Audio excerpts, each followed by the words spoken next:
Boom, and then the spin move. Looking for something. Get there. Reaching out for the two-point conversion.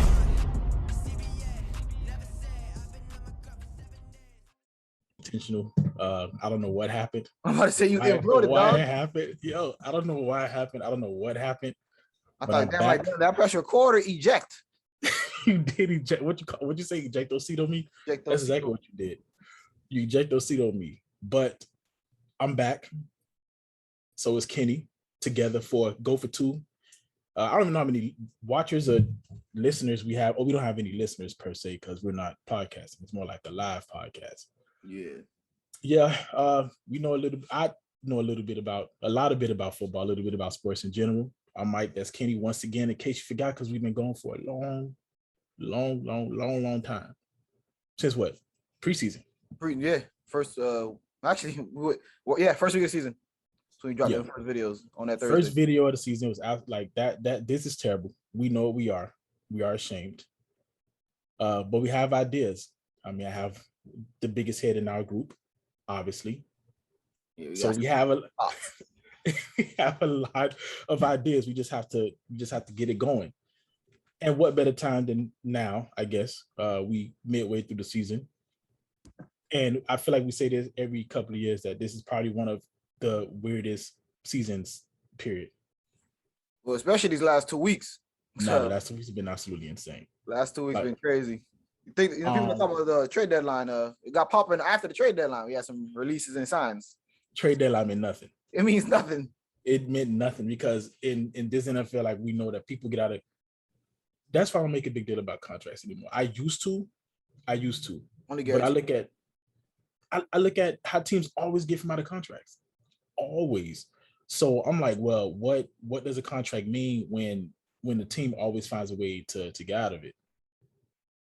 I mean, what's binding about it, and how often does it set a team back? Really? I mean, that's part and parcel. People talk about players honoring their contracts or NCAA. Before we had the NIL, that players know what they signed up for. They going to school for free, even though we know school costs what it costs because a school dictates whatever it costs. They say, oh, I want to cost this much. It costs this much. But since we talk about contracts, let's start about one that I think was a little fishy. I didn't even find out how fishy it was until Thursday Night Football. Cam Newton contract. It's 10 million. People say, oh, up to 10 million. Half of that, 5 million of it. It's the if he wins Super Bowl MVP. MVP. Not going to Super Bowl. What are we talking about?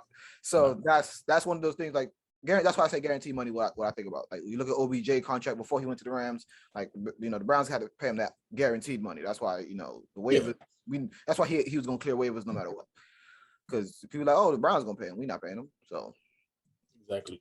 So with that said, like OBJ going to the Rams. Personally, I think it's a really, really, really good move. Like let me rephrase that. It's a really good move for the Rams. Bad move for him. And Brian Clark was one of the first people to say this, and I don't know if you heard what he said, and I agree wholeheartedly. For OBJ, then I'll let you go.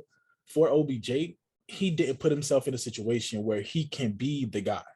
Like he's coming to a team. He can't prove himself. Like I said in our chat that he's put himself in a position where he can possibly earn a contract by basically going to say, okay, well, I can be a good dude. I can make plays in the playoffs because I do think that's where he's going to come into play, right? I think that it's going to take him a few weeks.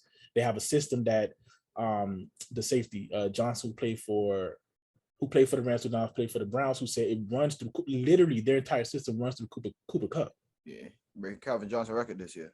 Yeah, so this dude is coming into a system that where there is no spread, like there is no wealth, right? Like it's not meant to be spread out through to different receivers. Van Jefferson, who I was a big fan of coming out of Florida because his route running, because of his catch point ability, because his ability to kind of run underneath routes. He does the same thing as Odell does. Yeah, that's right. He's like a poor man's version of him. So, and he's coming up, and then we have Robert Woods. So I'm like, well, Odell, like how can you take away touches from those guys to make a big enough impact for yourself in order for you to warrant, like a big contract? And for the Rams, it just makes sense. You just give Matt another weapon and give McVay another weapon. So what you think? So before we start exactly on it, I think the Odell news is good for the Rams in the sense that it happened right after the Von Miller news. I think getting Von Miller and then OBJ like right same time basically. I think that's what because that defense is crazy. That defense is pretty good. It's actually underperforming if you ask me because you got Ramsey, you got the nastiest man in the game in Rams in Aaron Donald. You're not adding Von Miller in that. Von Miller's never not been double teaming in his life. He's about to come off that edge free.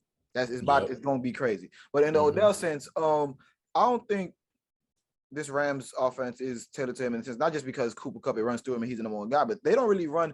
We talked about it like a couple times when Odell's 3-4 years in the game when he was in the Giants. Like he only running that seam, that slant, and that dig. And I don't think the Rams know what a dig route is. They're not running the dig at all. Slant's not a lot. And then you got Van Jefferson running those ins and outs, which is what Odell could do. And then so going deep, we know Stafford got an arm. It's better for him than Jared Goff. But again, if they're gonna pull the second team, the double team off of Cooper Kupp, then I guess it helps for the Rams as far as that tactically. But for OBJ, I don't see OBJ having no record-breaking year like next because it's a 2-year thing. I don't see him having a crazy year next year, nothing like that.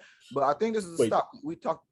What's up? You said his contract is 2 years with he says he has to have two more years. No, I'm saying this season, the next, not 2 more. I'm thinking that. See, I was thinking that he actually he went. So you think he's actually going to just commit to the Rams for 2 years? I think is right. I think there's a stopgap because we talked about with Odell briefly that he wanted 3 things. He wanted production. I don't think he's gonna get that. A ring and a big city. LA, a big city. That you can't argue. You know, he got what he wanted so far. It's a nice stadium, all that. He can be a star. He got a house in LA. He friends with LeBron. That's all gonna continue. Yeah. Ring is now possible. This team is looking nasty. Hopefully they don't win the division because I have a bet going that they won't.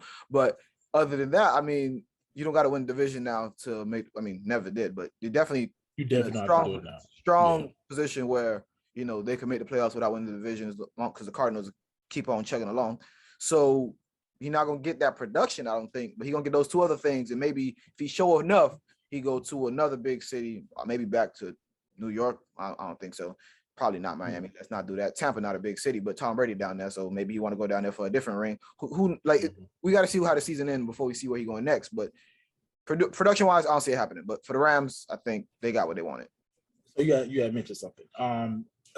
Like a lot of things. First, how he fits into the system, like is extremely important. And I was saying this again, like on the chat, because we always talking about it. Is I think for him, fitting in and where he gets in and around, if he's running underneath, to kind of get him, involved in the offense early, so he can kind of get his feet wet, get comfortable, because obviously, like with receivers, you can get cold if you're not getting the ball a lot, so it can create drops.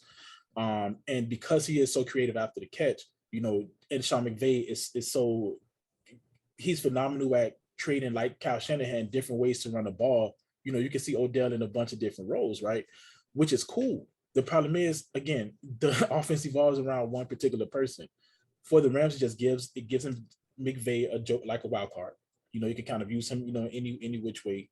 But it puts pressure on the Rams. Like it now, because of the 2 names, just names alone. Forget the fact that OBJ, like he's been declining every year, and in large part due to injuries, but he still has a massive name. Yeah.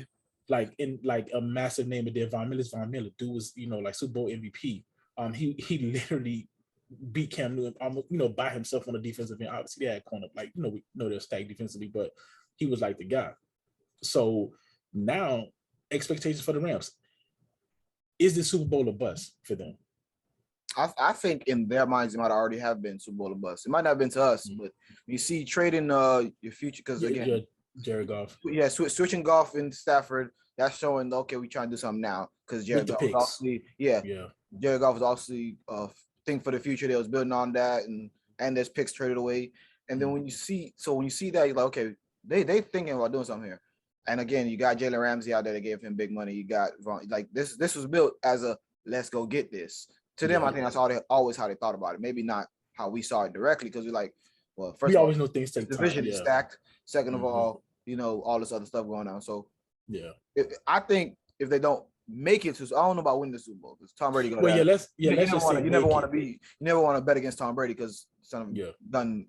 He is what he is. He is what he is. So, but not getting to the Super Bowl, unless it's like some crazy Vikings Saints game type thing where okay, we can see how they lost that game. It's not, it is what it is. Let's go get it again next year. Go, let's go again. But that'll be hindsight though. Think about that. We already know like that. That's what I'm saying. Like it depends how it happened. Because for us, we're like once the dust settled, okay. Because it's two different ways. It's the media, how they're perceived, which is it won't be that. It won't be, man, like, oh man, if it was just like this offside penalty and they would have still been in the championship. Nah, it would be they didn't make it to the Super Bowl. So I'm with you. I think that, for us, because like Juan tried to downplay it. Like Juan is now remember. So no, but he started off handing out applications. Like, oh, a bandwagon. Like, hey, you want to come jump on the bandwagon? But then he noticed all the hype because I posted this Thanos. I don't know who I got it from because I'm not that creative, but I posted this Thanos. Sean McVay, that's Thanos. Yeah, I seen the Sean McVay, not Thanos, but he had because I don't want to say Thanos. He was Thanos. He had the gauntlet. Yeah. And people don't know it's the Marvel gauntlet, the one Thanos had with the stones. Because he about to collect rings. But again, this is not built for a long-term thing. They're not going to become a dynasty. This is for them to win a Super Bowl, within the next 2 years. Like, this is not a dynasty because they don't have anything to build on right now. And I really want to hear what you think. What Sean McVay and Les Snead showed is you can win through trades and free agency. You don't need draft picks, right? As long as you get cornerstones in the draft, like they did with Aaron Donald. And what they had, I can't even say Kasar Gurley, he was a cornerstone and then he left, and then Jared Goff was a cornerstone and then he got rid of who are they cornerstone guys. And it's kind of like they mixed and matched players, but they built a defense around one particular player. And they say, you know what? We can do this without draft picks. We can just get, proven guys who, within their youth, and we can try to see what we can do as far as contracts because they get rid of people and picks. They don't care about youth. How do you feel about that? Because I'm thinking that it's going to come back to bite them in 2 years. And then, it could all go downhill. Well, there's different ways to do everything. We seen through the Patriots, of course, especially for years that building through the draft works and different things. I mean, obviously, and you don't have to do it in the first round because they suck at picking top picks. But like one example is Bill Belichick said you always draft a quarterback. Obviously, Tom Brady was never in danger of losing his job, but you draft a quarterback every year, and then they was trading them away, getting stuff for Jacoby Brissett, getting stuff. So like, there's value and stuff like that.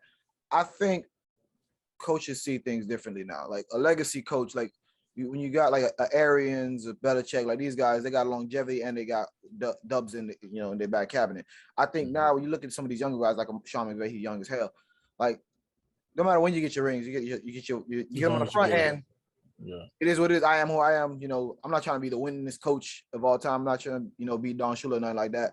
Mm-hmm. So it depends. I don't know how he views it, but I do think he definitely is a tactical guy. Is the way he seems, that he thinks this is a team that can win the Super Bowl right now next year. And if that don't happen, they go again, just not through. I mean, again, they got this nice stadium, they got all this stuff, they got other stuff to attract people now, and it's California, all this stuff. So it's like, okay, we gonna draft people. I mean, we have draft picks, but it's not like, okay, draft a bus. It's not like, oh, build through the draft, 5-year plan, and all this other stuff that certain teams do. So again, personally, as a long-suffering Dolphins fan, I know that you drafting well helps you, because if you don't, free agency don't always work, because you can attract all the people in the world. They don't gel if you don't got a solid plan. It's just not gonna work. So, and the plan start with the head coach, obviously, because the thing is, if you don't have a guy that can coach the guys that you bring in, because you can, like you said, you can use free agencies to help build. I mean, we see it. We're seeing it now. Like, and it's not just we see it with the Cardinals, how they added a piece through trade, which is DeAndre Hopkins, to an offense with a kid, Kyler Murray, at quarterback, who was dynamic. He just added another dynamic weapon to him. Then they went and they signed AJ Green, an agent vet, to an offense that needed, a combination of youth, but argue one of those worked and one of those didn't. Yeah, well, AJ Green, he's working though. Yeah, like, I mean, he's doing what he needed to, and then DeAndre, he kind of been like hurt, but nevertheless, and then so you go back and they brought in James Conner, right? They didn't draft the back, even though they drafted Benjamin, but they did draft the back, to kind of be the guy. They brought in James Conner, so, and it helped. But it another example of a trade, and it just kind of literally took their team to the next level, and took the quarterbacks to the next level, was Josh Allen and Stephon Diggs. If you give a quarterback who's struggling because he I actually struggled very early in his wanted to career. mention the Bills. Yeah. But you can go ahead and jump in. Like he struggled like super early, and then as soon as they inserted Stephon Diggs, all of a sudden he got better. So here's one of the things. We talked about this on Boom Bust, the show I'm on. Might put that link in the. I don't know. I'll think about it. So thing about it is receivers are no longer force fed the ball. Even with number one receivers, I mean, maybe besides Cooper Kupp, you got a couple of examples. But like with Diggs and Thielen back on the Vikings, Thielen it's not like Thielen didn't touch the ball a crazy amount, but Diggs was, Diggs was like you could see it was a two-headed monster, right? And you could see, but you could also see Diggs was like a number one type of guy. Yeah, you knew he could be. But then Diggs had that first year with the Bills, where again he was still a number one guy, he getting the ball. This year, not so much, and it's not like the Bills suffering for it. So it's like, I mean, they're not having the best season, but it's not like they, lost to the Jaguars. But they're not, lost to the Jaguars. We lose to everybody. They're not having a perfect season, so you don't gotta force people the ball. But at the same time, I'm saying, can we see a Diggs Thielen situation with Kupp and Odell, but with Kupp getting the ball more than Odell, because Robert Woods don't need the ball 5, 6, 7 times. And you have the up and comer. You have Jefferson. Like, so you people's going to have that. It's just Odell now. He kind of look. I ain't trying to say that Skip Bayless was right. I like Skip. First of all, I like Skip Bayless. I'm a Skip Bayless like fan. Like I love Skip Bayless. I like Shannon Sharp. Like that. Those are my guys. But I'm not gonna lie. Like having a guy like Odell though, I think it does. And it's coming from a person who literally we're not claiming to be in the locker room. We don't know none of that stuff. We just regular guys who talking about football, and we happen to play street football a lot. Not as much, but having a guy that you just want to throw the ball to a lot, and you just want to force him. Like you want to give him the ball. You want to give him the ball. Especially if that's your friend. Like we've been on teams before, and I'm like, I'll be like quarterback, and then I'm like, okay, well, Kenny, but you got to be running back. But they don't have nobody to block. But I still try to give you the ball. You're getting tackled, freaking at line of scrimmage, like give me, and it's like, and I could just simply play offensive line, and you could just go in and go on defense and just have everybody else take care of offense. You give me, so it's like when you have a friend on the team, and then somebody who's excellent, you kind of want to make sure that they get going. And I think it did. Let me ask you this question: do you think it's a coincidence that Baker always looked better even before Odell got in, even after? Not one game, because one game they ran the ball a lot. We know they built on the run. Yeah. They built on the run, and he's a play action quarterback. But do you think it's a coincidence, or you think it's really was just that? Like it, and of course variables matter, but I'm saying like in a nutshell. We talking personality. We talking on like tactics on field. Yeah, on field. It didn't click. It's a match made in hell, basically. Like again, we could say we're not in the locker room, all that stuff, but there's two things. One, we know ball. I tell anybody that. I know a lot of sports, but I don't know any sport the way I know football and soccer. Football and football. Those two sports, I know them. So when it comes to like, you could, and then we know something else. Odell is a personality. Now this ain't wrestling. I ain't gonna say it's a gimmick where he's himself up to a 10, but you can see. I mean, and again, we talk about diva receivers all the time. We talk about Ocho Cinco, Chad Johnson, all that stuff. Exactly. We talk about that stuff all the time. But it's like you could, first of all, you can't get the ball as a receiver. You can't get the ball to the quarterback, give it to you. So if you don't build that relationship, you're just gonna suffer. It's just it is what it is. Straight up, that's just how it is. Skills mean a lot, but if that's my quarterback T.O. crying. That's not. It's real. Yeah. Yeah. It's not just a game. Yep. Like, so you don't build that. You don't got that. It's just not gonna happen. And then it just, so simply put, you just think that it just didn't click. Like it was simply just chemistry just wasn't there for whatever reason. They didn't mesh. What you think would have been a better team for Odell than the Rams? Yeah. Well, I'm gonna tell you who y'all. You probably gonna just get mad at me, but whatever. My pick was the other LA team, the Chargers. Yeah. I told you remember we was in the chat and I'm like, I think he either going to like I think he only going to either Vegas or like LA or Las Vegas. I honestly thought there weren't any real other contenders other than what the NFL media was saying. But I really didn't see how, because of following Odell and just kind of like knowing, like the type of person that he is. I'm like, it has to be Vegas, because we knew Miami wasn't an option because we're not ready to rent. Even though I do think that if he did, the offensive line is just so bad. Yeah, because it don't matter. Yeah, it doesn't matter. The offensive line is just that. I mean, we do have a lot of injuries at receiver, but the O line is just two can't get the ball that fast. But we're not gonna talk about Dolphins. We do another podcast. We definitely do another podcast. I mean, so we did that. It'd be the longest video we've ever made. Let's maybe not do that. It definitely gonna be bad, but we'd have to do it. Let's talk about Vegas. Again, let's go back though. Go ahead. Go to Vegas. There's a couple things about Vegas. First of all, Vegas might be one of the teams I watch the least, because even though I got Sunday ticket now and I watch a lot of football, lately Vegas ain't playing good. I ain't have Sunday ticket all year long. I got it mid season, like We got a mid-season. like week, Yeah, I had it. like week Yeah. 5 or something. That's after I think that's after their undefeated streak ended. Mhm. I do know a lot about Ruggs in the sense that I watched him in college. That's when I was watching college ball a lot, and I do know how he played. And I don't think him and Odell are similar receivers. And I know people are saying they lost that star, so let's plug in Odell. That's not how that would have worked, as far as what I know. And then Deshaun worked that way though. See that Deshaun is a plug and play replacement for Ruggs.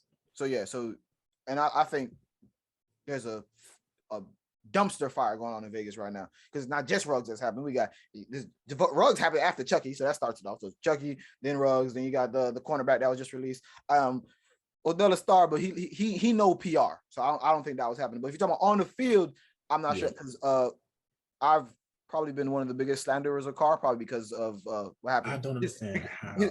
I I remember his brother in the league, and that shit will not leave my mind. I don't know. He was a baby, bro. I don't even understand how you holding that against him. For some reason, that's terrible. I don't know. It won't leave my mind. I got a slander against. I don't know. I try not to, but when Vegas was undefeated, I was like, maybe I should start watching them games, because I don't understand how. Because I do remember they were undefeated, and was it the Monday night or Thursday night? I remember they were prime time, and I'm like, okay, I can see this team got some fight in them, but that's just not.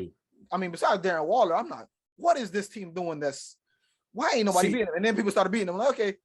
And then I think it's one of those things, like people talk, like, again, not bring up Dolphins too much, but there's this thing about people always slating the Dolphins, or this was wrong, even though they're not really watching. But the thing about it is, besides this last Thursday night, whenever we were on prime time, we played like shit. Like I remember we played against the Bengals Thursday night a while back, and they put 40 on us. We ain't scored a damn, and it looked really, really bad. And it was like, this is, as far as everyone knows, national media, because everybody not watching 1 o'clock games with Dolphins every week. This is what they saw, and it was like, yeah, it was what Dolphins do every week, and it really wasn't. That was our worst game all season. But as far as everyone concerned, Dolphins suck. They're 6-10, and this is one of the games. This is how all the games they lose look. It's not true. So that changed my view on Vegas, because I started watching them and they started losing. And I was like, why were they undefeated to begin with? But just got all this other backroom stuff going on. So I don't know. I can't personally say, Odell would have or wouldn't fit. I don't want to say, but I do know if you're talking about putting them into that Ruggs spot, I know that wouldn't work, because I know how Ruggs play. Well, and I'm gonna piggyback up on it. Like, the reason why it would, I agree with that, it would have been a good spot for him, but not to just plug for Henry Ruggs. It would have worked if Henry Ruggs was there and Odell had went there, or Deshaun Jackson or Odell, because now Deshaun is to blow the top off. Go routes, flags, just open, take the top off and allow Odell to work underneath, allow Odell to hit, work, double moves, and to get the ball in his hand and run after the catch, right? Right. And Derek Carr's the type of quarterback, because he played in the system. And again, I'm going way back to Fresno State when he had Devontae Adams, and one of those type of plays. But again, you see him now, he know how to get the ball to people. So that would have been great. One of the places I think he should have went is actually New England, because he wanted to win now. Like, don't get me wrong, if he wasn't going to get the ball, how can I put it? It's not he wasn't going to get the ball as much, but I think the offense would have been able to give itself, because who do they have at receivers? Like, that is definitely true. Like, they have nobody, so it's like they need Mac Jones needed that spark, and he's capable of playing in the system, where it can be creative, because Josh McDaniels is creative. It would have took 3 weeks, obviously, but at the same time, they would have found ways to get in the ball, like they did with Antonio Brown when he first got there. The dude, barely had his cleats tied, and he was making impact plays. So I think that might have worked simply because the AFC is drunk, and they don't know. No one knows who wants to even win the division, much less get those remaining playoff spots. And so maybe the Patriots are now in the hunt, even though I, as a lifelong Alabama quarterbacks don't work thinker, somebody has to be proved wrong by Jalen Hurts and Mac Jones, but not by Tua. So I'm not Jeff. I'm not saying Tua sucks. No, we're not gonna talk about it though. But again, this is another conversation. But we talk about, like, historically, Alabama quarterbacks is not something like AJ McCarron, Coker. They don't work. But so I'm gonna say this: none of them were also like drafted in the first round either. No, you're right. Again, Bill Belichick is being Bill Belichick again. Josh McDaniels. So they are who they are. The thing about that team is they could have plugged any quarterback in there, and it would have worked. They could have stuck with Cam, and they would have been in a similar situation. I think what they wanted to do was, we might as well build for the future. Exactly. Like they're like, okay, well, if Cam can do this, then we can do this with a rookie, and we'll be okay because we know we're gonna take some bumps. Then we just take it because right now, Bill is trying to win a Super Bowl in the next few years because he needed to at least get one to kind of say, see, I did it without Tom. He has to get all he has to do is get one, unless Tom win another one this year. All the other stuff that Bill Belichick has done. He's not only coaching the Patriots, people. Again, I'm not even that old and I know that. I don't know what's wrong with people. Well, the reason why they say he had Lawrence Taylor with the Giants. You like people pick and choose, and he fell with the Jets because of Tom Brady. Everybody, you're on the same page. The thing about football fans and like football heads and stuff, and then people kind of like not think outside. They don't use variables to construct their thought process is draining. And that's what annoys me about a lot of NFL media sometimes is because they don't use their thought process. Like that's why Dan Orlovsky, I can listen to people like him, Ryan Clark, because they break stuff down, for you. Like they don't just think like flat Earth. Right. They think about it, like globe, like they understand everything. So, but at least they try to break it down in layman's terms. Can I say layman's or I have to say laypersons? No, it's not get canceled. It's fine. Okay, it's fine.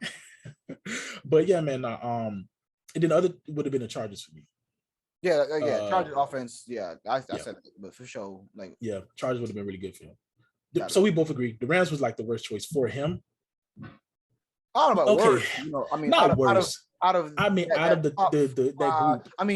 Because the Saints was. I don't know. The Saints would have been worse.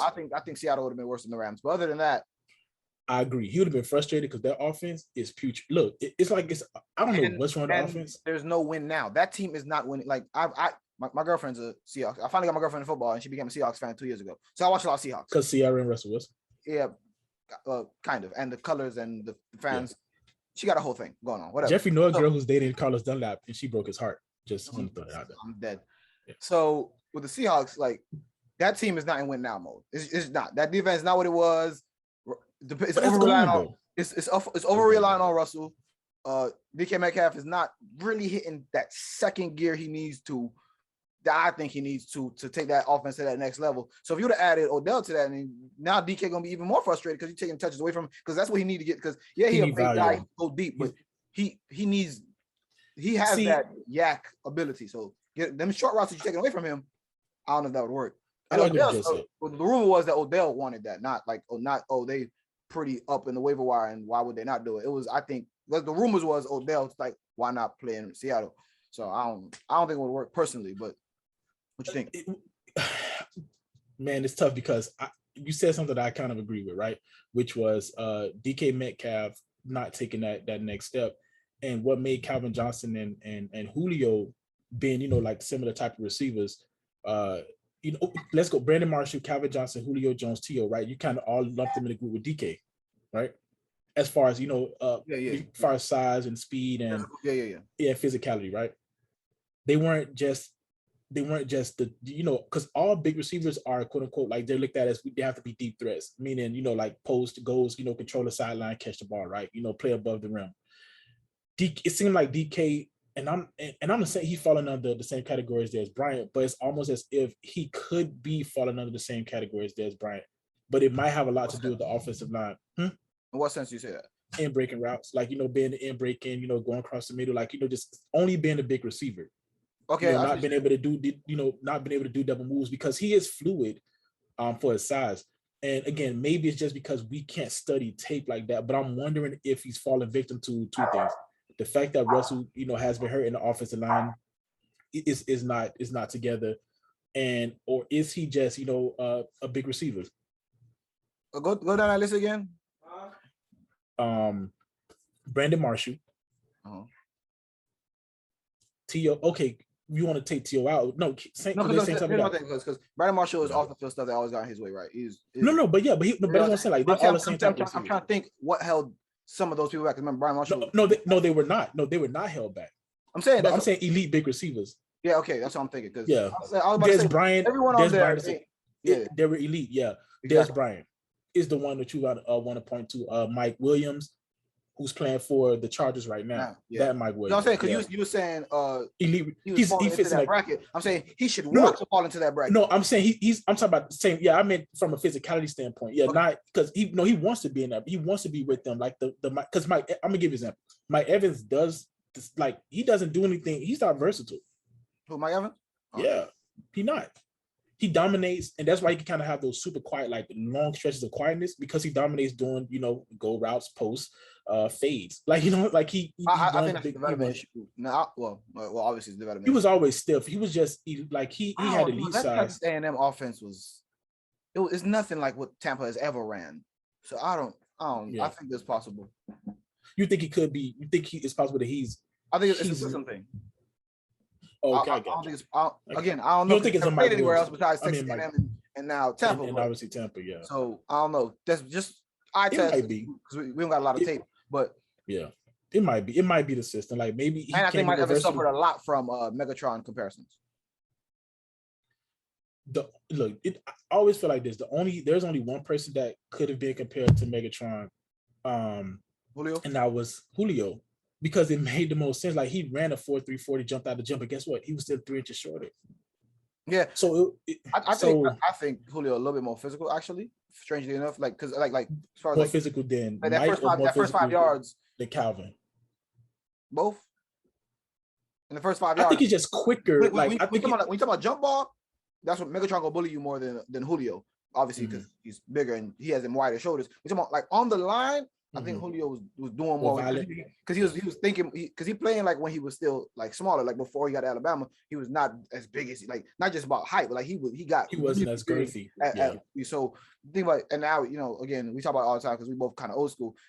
Best ability is availability. Julio, leaving Atlanta did not work out for him so far. So I'm gonna tell you what I thought. I promise you, I didn't think he was gonna go to Tennessee and be like, oh my God, because I've seen Ryan Tannehill play. Like we know, like they're not, and their offense is not chucking the ball all the time. So I didn't think it was gonna be, oh my God. But what I thought it was gonna do is free up, which it was doing Derrick Henry, even more because now you can't put 8-9 in the box. It would have been impossible, and because you don't want to leave AJ and Julio 1-on-1. You just you do not want to do that. Yeah. Because for all the time Ryan Tannehill faults is he works amazingly off play action. Like he is phenomenal off play action. He's accurate. And now they got RPO on top of that. Yeah. And that's what he does. For some reason, I don't know why we're not talking about the Dolphins though. So, because I told you my theory, like, what I always wanted. But anyway. Look, I always wanted this real quick. We're gonna get off. I always thought that we should have kept Ryan Tannehill for an additional year because we only have 2 years left in his contract, and then drafted a quarterback and let that quarterback learn from under him. That quarterback in my mind was always Tua, but I'm like, we can't have Ryan Tannehill have a chance at Tua either. So that was that, yeah. But it would have been anyway. It would have been any rookie quarterback for me. Thank for Tua. We've went down this path many a time. All right, people. So we are out of time. I'm Mike. That's Kenny. We back with Go for Two full fledged. We running full speed ahead. Probably not because we probably not gonna record all the time. So Kenny, what's next for you? Really quick before we leave. We're gonna talk about tour time. It's coming soon. Yeah, that is. Yep. Coming soon for you. Coming soon. Really? So y'all have no idea how soon it's coming. And we got some other stuff coming too. Florida, I don't know if we live in Florida, obviously. That's why I'm, it's completely legal to sports bet. It's only through Hard Rock right now. You got other petitions going on trying to get that shit diversified. But for now, we're using the Hard Rock sports bet now. We're not sponsored, but the way I use it, we might be soon because I'm gonna start dropping some videos on that, and we're gonna start doing some recaps of weekends because some people don't have the time. I mean, I don't sometimes, but I've been watching a lot of sports. And I want to, because Go for Two not just a football channel. It's what we do predominantly. We watch a lot of sports, so we're gonna start giving people some recaps. So start bringing them to the people. By we, he means him and like the other people that's supposed to be there who are not. They're not reliable right now. Yeah, the channel itself is supposed to be more like. In fact, we can even talk about wrestling because we do love wrestling, but we want to step on Chan's toes. But technically, we could we watch, like you said, we watch sports. I watch sports entertainment and football a lot. You can catch Kenny on what is that thing called? You and Chance I got Wrestling Behind the Curtains. I'm also on the curtains. I'm on that. Bust, so on the bus. And me, of course, y'all know me from such things as Random Rants and Random Rants. and geeked out because we're gonna get back, but that's more of a collective of a bunch of people coming together from all different type of podcast avenues talking about one thing. But Random Rants can catch us. Kenny, this is Kenny's channel. I'm trying to make it his channel, trying to push it along so I don't have to do crap.